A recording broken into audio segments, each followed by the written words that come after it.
Kwa majina naitwa Daktari Ryan Ormond, msimamizi mkuu wa kimataifa wa washi hii.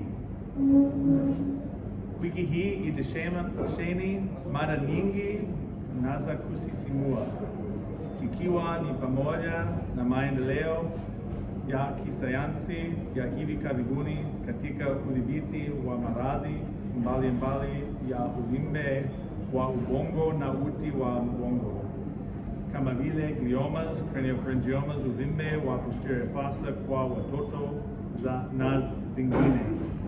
Vikao kadhaa vya vitendo na maonyesho katika vyumba vya upasuaji vitafanyika, ikiwa ni pamoja na kozi ya hali ya juu katika ultrasound ya neva, kuanzishwa kwa teknolojia ya mgao wa uvimbe kwa lugha ya kitaalam, fluorescence, kuongoza upasuaji wa ubongo, usimamizi wa matibabu ya kupunguza vichwa vikubwa kwa watoto, yaani craniosynostosis, katika matibabu ya wagonjwa mahututi wa neva, elimu ya uuguzi na ukarabati wa neva na kadhalika.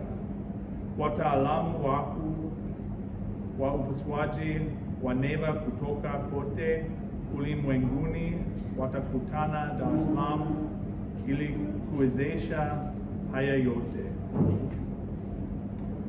Tuwatazamia wiki nzuri pamoja na tunaomba ushirikiano wenu. Asanteni sana na karibuni sana.